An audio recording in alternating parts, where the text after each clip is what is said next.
After the end of World War II, the world was split into two, East and West. This marked the beginning of the era called the Cold War.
Altitude 30,000 feet.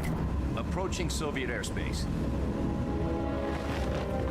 20 minutes to drop off. Commencing internal depressurization. Equipment check.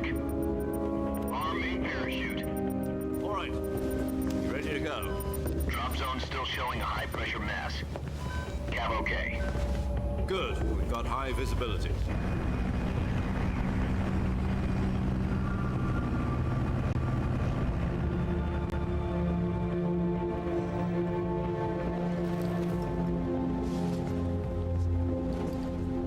Cigar. Connecting oxygen hose to interior connector. Put on your mask.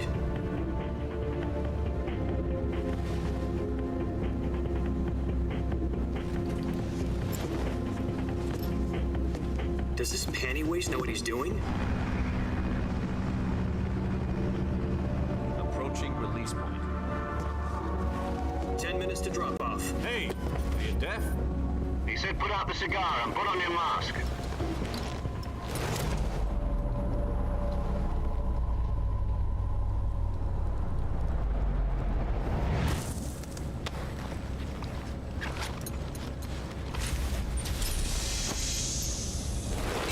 Depressurization complete. Checking oxygen supply. 6 minutes to drop off. Opening rear hatch.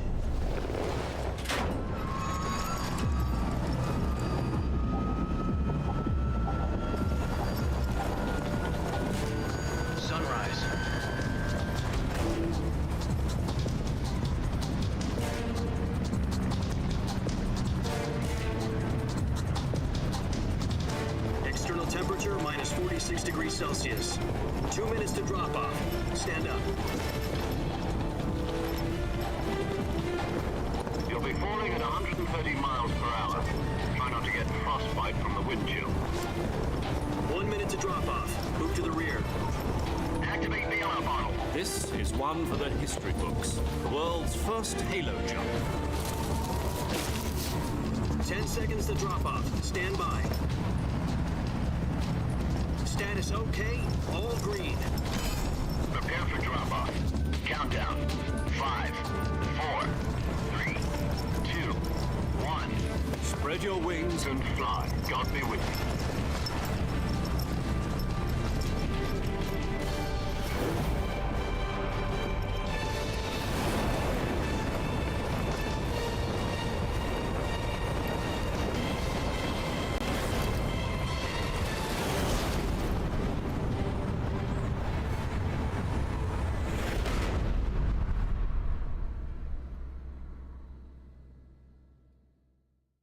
Jack, I've got some important news.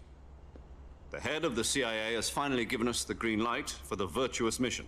Virtual mission? No, the virtuous mission. The future of our Fox unit depends on it. If it succeeds, we'll be officially organized into a unit. Virtuous mission? Sounds like some kind of initiation ritual. You know, don't get cocky. This isn't a training op. Right. So what exactly is this wonderful mission? Well, about 2 years ago, a certain Soviet scientist requested asylum in the West through one of our moles. His name is Nikolai Stepanovich Sokolov. He's head of the OKB-754 Design Bureau, one of the Soviets' top-secret weapon research facilities, and the East's foremost expert on weapons development. Sokolov, isn't he that famous rocket scientist? The very same. On April the 12th, 1961, the Soviets achieved the first manned spaceflight in history. The Earth was blue, but there was no God. Well spoken. The rocket that carried Yuri Gagarin into orbit was the A-1, known as the Vostok rocket. Sokolov is said to be the man most responsible for the multi-engine cluster used in that rocket. After Gagarin's flight, Sokolov left rocket development to become the head of the newly established Design Bureau. From a lowly technician to head of a design bureau, that's quite a success story, so why do you want to defect? It seems he'd become afraid of his own creations. Afraid? Call it a crisis of conscience. And for that, he left his country and his family behind and went over the fence? Not exactly. One of his conditions was that his family was also to be taken safely to the west. We used a mole to get the family out first and succeeded in sneaking Sokolov over the Berlin Wall shortly afterwards. I was the one who conducted the operation. The security on the eastern side was still full of holes back then. Then what? We got Sokolov over in one piece, but the whole ordeal had left him exhausted, and we checked him into a hospital in West Berlin. It took him 2 weeks and more than 600 miles to get from the research facility in the Soviet Union to Berlin. He was in no condition to say anything coherent. And it was only a week later that we had something much bigger on our hands. The Cuban Missile Crisis. October the 16th, 1962, President Kennedy received word that the Soviets were in the process of deploying intermediate-range ballistic missiles in Cuba. The president demanded that the Soviets dismantle and remove the missiles. At the same time, he announced a naval blockade to prevent further missile shipments from reaching Cuba. But the Soviets didn't back down, instead placing their armed forces on secondary alert. Soviet transport ships carrying missiles continued on course towards Cuba. US and Soviet forces went on alert for an all-out nuclear war. Frantic negotiations were conducted through the UN's Emergency Security Council and unofficial channels to end the hair-trigger standoff. Finally, on October the 28th, the Soviet Union agreed to remove its missiles from Cuba. And so the world avoided a nuclear holocaust. But in order to get the Soviets to pull their missiles out, we had to make a deal. You mean the one where the US agreed to remove its IRBMs from Turkey? No. The Jupiter IRBMs deployed in Turkey were obsolete, and we were going to get rid of them anyway. They had no strategic value whatsoever to either the US or the Russians. The Turkey deal was a ruse, a cover story that was fed to the other intelligence agencies around the world. So what did the Russians really want? Sokolov. They wanted us to return Sokolov. You mean the Soviets pulled out of Cuba just to get their hands on Sokolov? That's right. What the hell was he working on? At the time, we had no idea. We were running out of time. It was either give up Sokolov or risk full-scale nuclear war. In the end, we had no choice. President Kennedy gave in to Khrushchev's demand. The next day, I got Sokolov out of the hospital, handing him over to agents on the eastern side. Sokolov kept on screaming, "Save me," until he disappeared from my sight. Then a month ago, we received some new information from one of our moles. About Sokolov? Yes. He was taken back to the research facility and forced to continue working on the weapon in question under KGB supervision. What's more, it's on the verge of completion. So what kind of weapon is it? Something to do with space rockets? No, missiles. Same technology. I guess you're right. We don't know the details, but it appears to be a new kind of nuclear device. For half a year now, the Soviets have been conducting frequent nuclear tests at Semipalatinsk. Something to do with the weapon, I assume. We're talking about a secret weapon so big that Khrushchev was ready to pull out of Cuba to get it back. Is Sokolov still in the facility? No. According to our intelligence, he's in Selinoyarsk, a place in the mountains about 3 miles to the west that's known as the Virgin Cliffs. The Virgin Cliffs. Nice name for a virtuous mission. They moved him there just recently. Why? Apparently, they're conducting a field test of the weapon, but it's our best chance to get him back. This mission would never have been possible if he was still in the research facility. This is our last chance. Sokolov must have known that too when he contacted us.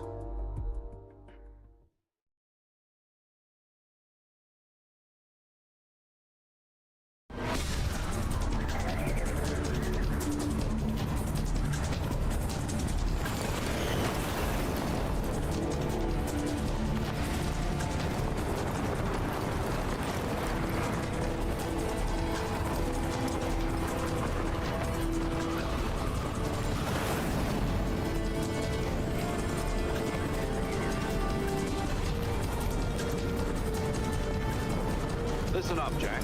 Your mission is to infiltrate Selino-Yarsk in the Soviet mountains, ensure the safety of Sokolov, and bring him back to the West.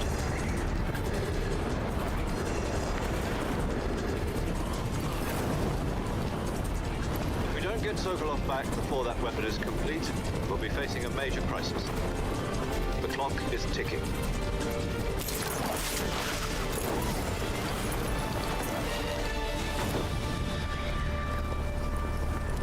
Once we've confirmed the rescue of Sokolov, stand by at the recovery point. A recovery balloon will be dropped at that point. Helium will be pumped into the balloon to inflate it. The process takes about 20 minutes. Once it's complete, the gunship's arm will latch onto the balloon and pull it up. The Fulton surface-to-air recovery system. I'm familiar with the theory. Take it easy. It's been combat-proven. Do you think Sokolov is up to it? The shock will be less than during a parachute jump, and the arm can handle up to 500 pounds. So you're planning on going over the border in a single combat Talon? She's equipped with two 6-barrel 20mm Vulcan cannons, as well as two 40mm machine guns. Sounds like she could hold her own against a battalion of tanks. Even with the fuel in the reserve tank, we're facing a 4-hour time limit. If all goes well, it shouldn't take more than a few hours. Home in time for dinner. But if anything goes wrong, you'll be eating dinner, breakfast, and all the rest of your meals in the jungle.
Do you copy?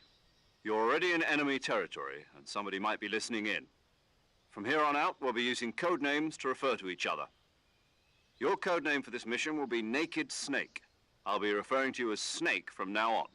You're not to mention your real name. Snake? Oh, you don't like snakes? What do you mean? Well, you've eaten one before, haven't you? In survival training. I'm glad to hear that. I don't know if I'd ever order one in a restaurant, but... Be careful, you might not have a choice. What about you, Major? What should I call you? Let's see. I'll be Tom. Call me Major Tom. This will be a sneaking mission. You must not be seen by the enemy. You must leave no trace of your presence. Is that clear? This kind of infiltration is the Fox unit's speciality. In other words, weapons and equipment are procured on site. That goes for food as well. You're completely naked, just as your name implies. Great. Now I see why you asked me if I like snakes. I suppose calling me Snake was your idea of a joke, too.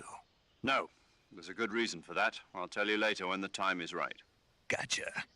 Getting back to the subject, how exactly am I supposed to feed myself? You've been issued a knife and a tranquilizer gun. Use them to hunt for food. You'll also find some medical supplies in your backpack. Yeah, about the backpack. I lost it in a tree on the way down. I see. Well, you'd better go back and get it then. You know where it is? No problem. I can see it from here. It's stuck on a branch. To climb a tree, stand in front of a tree that's covered in ivy and press the action button. I'll be monitoring your progress over the radio. We can't risk violating Soviet airspace, but I'll be in the gunship. My frequency is 140.85. I'll give you a call if I need to talk to you. If you need to talk to me, use the send function. Okay, Snake, go get your backpack.